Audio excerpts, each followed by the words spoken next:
오늘도 누군가는 꿈을 안고 가게를 엽니다. 하지만 1년 후 10곳 중 3곳만 살아남습니다. 5년 후 절반 이상이 사라집니다. 10년 후 30%도 못 남습니다. 자영업 생각보다 쉽지 않습니다. 돈만 있다면 성공할 거라 믿으셨나요? 지금 정말 사업을 해야 할까요? 경영학 박사면서 법인 대표이사인 정 박사님을 모시고 질의해 보겠습니다. 직장 다니는 건 남의 꿈을 위해 사는 거다? 남의 돈을 위해 사는 거지. 근데 남의 꿈을 위해 사는 것도 맞는 말인 것 같아요. 네. 무슨 얘기냐면, 고용주의 하고 싶어 하는 거를 위해서 내가 그걸 위해서 살고, 그 대신에 돈을 받는 거죠. 연봉이라는 개념을 조금 더 얘기하고 싶은데, 연봉은 결국엔 나의 목숨과 바꾸는 거다. 연봉이 낮다는 건 제 목숨의 값어치가 낮다는 말이래요. 그렇죠. 요즘 가슴 아프군요. 네. 이게 현실이에요. 나는 인정. 사업을 하면 직원의 노예가 된다. 사업주가 구성원들의 노예가 된다? 네네네. 안 되지 않나? 근데 이런 건 있어요. 어느 정도 크기가 크지 않은 회사의 경우에는 대표이사들이 모든 굳은 일을 다 해요. 무슨 얘기냐면 화장실 정도를 나만 했어요. 그러니까 그런 경우도 있을 수 있겠지만, 그래도 나는 그건 아니라고 생각해요. 직원들은 좋아서 하는 게 아니지만 사장은 좋아서 하는 거잖아요. 처음 사업을 시작하게 된 계기는 무엇일까요? 대기업 다니고 있을 텐데 두 가지가 있었어요. 임원을 할 거냐, 아니면 부장으로, 만년 부장으로 목숨을 다 채우고 나오는 경우가 있어요. 이제 두 가지, 그때쯤 이제 갈라지는데, 네네. 임원이 돼서 짧고 굵게 빛나고 나갈 것이냐, 부장이 되면 부장으로 내가 진급 안 하겠다고 생각을 하면 정년까지는 어쨌든 채우고 나와요. 두 개의 갈림길에서 나는 그냥 둘 다 안 하는 걸 택했어요. 이유가 있을까요? 첫 번째는 그 임원으로 살고 계신 분들 아침에 회의를 하면 네네. 행복한 얼굴이 한 명도 없어. 그렇게 자기들이 되고 싶었던 임원인데, 네. 상무님, 전무님 마찬가지로 매일 혼나기만 해. 실적 때문에. 그리고 회사를 10년 넘게 다니면서 늘 위기가 아닌 해가 없어. 맨날 올해가 최고의 위기래. 뭘 그래? 나는 그때는 이런 생각까지 했어요. 인센티브 안 주려고 저러나? 아니, 어떻게 잘 됐다는 해는 한 번도 없는데 회사는 매년 성장해. 매출은 맨날 올라가. 그런데도 아침에 되면 실적 때문에 맨날 임원들은 욕먹고 고개 다 숙이고 앉아있어. 뭐한 짓이야 그게. 그게 싫어서 임원을 안 했고, 물론 능력이 없어서 못했을 수도 있겠죠. 그러니까 그 길을 안 택했다고. 나는. 또 하나는 뭐였냐면, 부장으로 하는 분들을 보니까 월급 높방을 하거나 정말로 회사에 시간대로 오죠. 눈에 안 띄려고 노력해. 눈에 띄면 일 시킬까봐. 만년병장처럼. 그렇지. 일을 하게 되면 또 어떤 일이 생기냐면, 잘못되면 그걸 핑계로 잘라, 사람은 잘 안 자른다고 얘기했잖아요. 근데 뭔가를 실패를 하거나 회사에 손해를 끼치게 되면 누군가는 꼭 책임을 져야 돼. 근데 임원들이 제가 모든 걸 다 뒤집어 쓰고 가겠습니다 하는 경우는 없어요. 거의 없어요. 그런 사람 난 본 적이 없어. 누군가를, 밑에 사람을 떠넘기고 잘라. 심지어는 그렇게 떠넘기고 자르고 자기도 잘리는 경우도 많아. 잘랐는데 위에서 그걸 모르지 않거든. 그렇기 때문에 그 사람도 다시 또 잘려. 되게 많이 봤어. 본인이 그렇게 안 잘리려고 아둥바둥 하면서 밑에 사람들 다 핑계대고 잘랐는데 결국엔 본인도 집에 가더라. 많아요. 그런 것들도 꼴보기 싫었고, 회사를 나오기 전에 어떤 사업을 하는 게 좋을까 하고 한 6개월 정도 고민을 했어요. 그리고 이제 사업을 시작한 거죠. 사업에 대한 동기나 기대감이라기보다는 저렇게 되지 말아야겠다라는 반면교사적인 부분. 선택지가 왔어. 내가 둘 중에 하나를 선택해야 될 시기가 왔다고. 근데 더 있으면 이 두 가지 길밖에 안 되는데, 어느 길로 가든 여기서 몇 년씩만 더 되면 그땐 내가 나오고 싶어도 못 나와. 왜? 아는 게 없어. 그 회사에서만 필요한 사람이 돼버려. 그럼 그때 나오면 아무것도 못해. 나이는 많고. 그러기 전에 나와야 되겠다 생각하고 나온 겁니다. 사업을 시작할 때 성공하겠다라고 확신하고 하셨나요? 세상에 그런 사람이 몇이나 되겠습니까만, 제가 준비했던 사업은 잘할 수 있는 걸 했어요. 나한테 주어진 달란트는 나는 영업, 세일즈라고 생각했고, 지금까지 배운 것 중에서 제일 잘하는 거는 뭔가를 파는 것이라고 생각한 거고, 내가 잘 팔 수 있는 품목을 정해서 팔기로 하고 그 사업을 시작한 거죠. 실제 이제 사업을 맞닥뜨리고 나서의 그 차이는 좀 어떤 게 있을까요? 제가 회사 다닐 때는 팀원들한테 내가 뭐라고 얘기했냐면, 10억짜리, 10억 이하의 일은 가져오지도 마라. 왜요? 그래도 그것도 뭐 1억짜리 10개 모으면 10억인데요. 1억짜리나 10억짜리나 들어가는 공수가 똑같아서 같은 일을 다 똑같이 반복해야 되기 때문에 원가도 그렇고 사람의 인건비를 투입하는 시간도 그렇고 1억짜리는 차라리 안 하는 게 남는 걸 수도 있다. 10억 밑의 일은 웬만하면 가져오지 마라. 그렇게 얘기를 했었어요. 처음 시작하고 첫 달 매출이 한 2천만 원 정도 됐어요.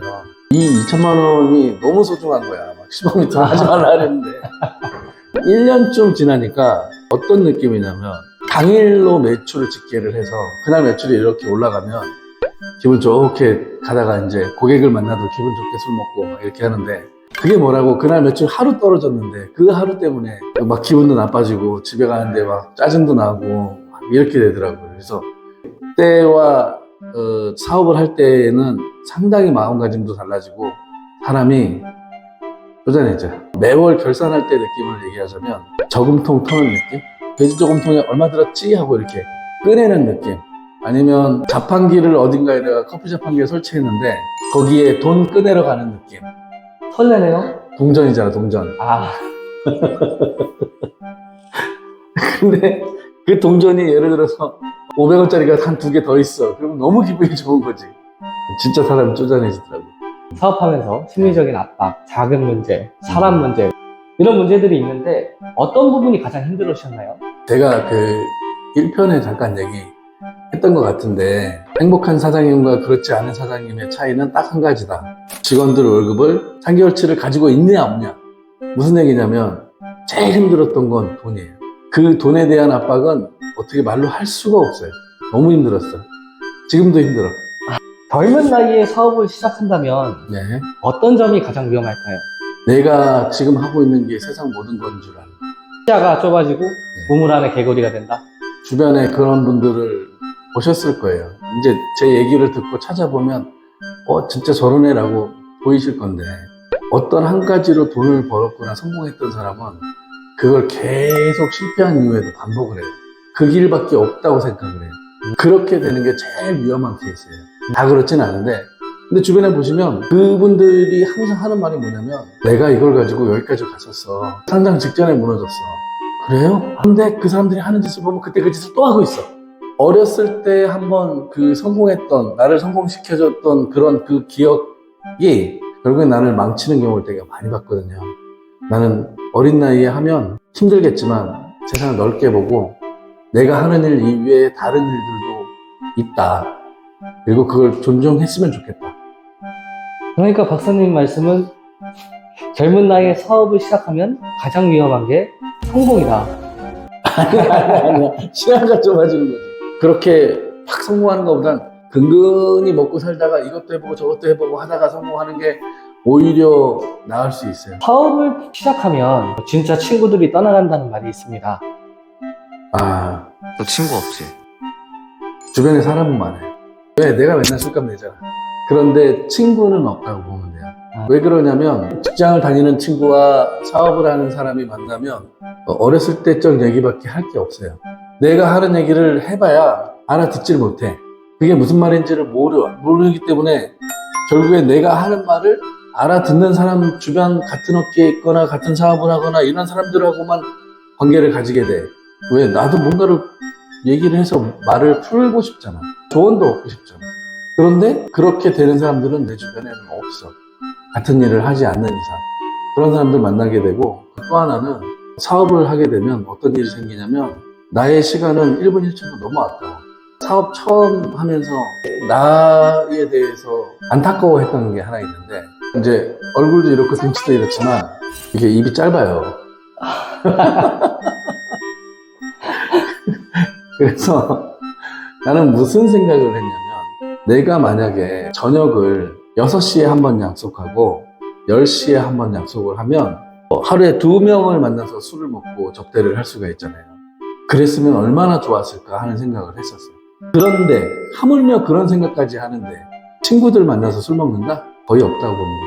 그런 말이 있죠. 사회적 지위와 비슷한 사람들끼리 어울려서 산다고. 그게 부촌이랑 이제 거지촌이랑 나뉘고. 그렇게 비약하면 안 돼. 그렇게 비약하면 내가 나쁜 놈 되잖아. 내 소중한 시간을 생산적인 일에 쓰고 싶다는 거예요. 뭐 그러면 외롭지 않냐, 인생의 의미가 뭐냐 막 이런 얘기 하는데 친구가 많아도 외롭고 그런 친구가 뭐 마지막까지 꼭 필요할까 이런 생각도 들고 내가 밥을 많이 사고 술을 많이 사면 주변에 사람은 늘 많아요. 지금 왜 사람이 없는지 알겠지? 아, 그런 겁니다. 사업을 통해 얻은 교훈이 있다면 딱 하나만. 실패하지 마라. 좀 전에 아까 우리 질문에 젊었을 때 사업을 하면 가장 큰 위험 중에 하나가 뭐냐고 물었을 때 성공도 포함된다고 하셨는데 성공도 하지 말고 실패도 하지 말아야 되면 근근히 먹고 살아야지. 지금 이 상황에 네, 사업을 한다고 하면 네. 어떤 조언을 해주시고 싶으신가요? 하지 마. 그게 바로 다음 질문입니다. 네, 사업 네. 하지 마? 하지 마. 이유는요? 너무 힘들어. 이거는 이런 질문하고 똑같아요. 나 연예인 한번 해볼까요? 파이팅. 걸그룹부터 시작해서 아이돌부터 시작해서 가수가 몇 명인데 지망생은 몇 명이고 다 이렇게 설명하잖아요. 사업도 비슷해요. 그만큼 확률이 성공하고 돈 벌 수 있는 확률이 적기 때문에 웬만하면 하지 말라 하고 싶다.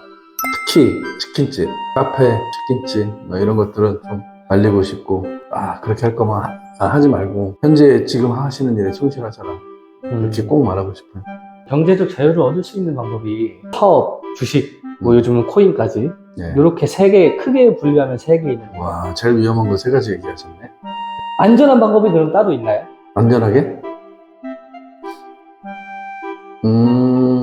사업은 하지 마. 근데 박사님은 하고 계시잖아요? 갈 데가 없어 이제. 퇴로가 없어, 퇴로가. 박사님의 조언 조금이라도 유익하셨나요? 사업은 숫자로 냉정하게 봐야 합니다. 열정만으로 되는 게 아닙니다. 10년 생존율 30% 이하. 당신이 창업을 고민하고 있다면 다시 한번 생각해 보세요. 지금 정말 시작할 준비가 되셨습니까?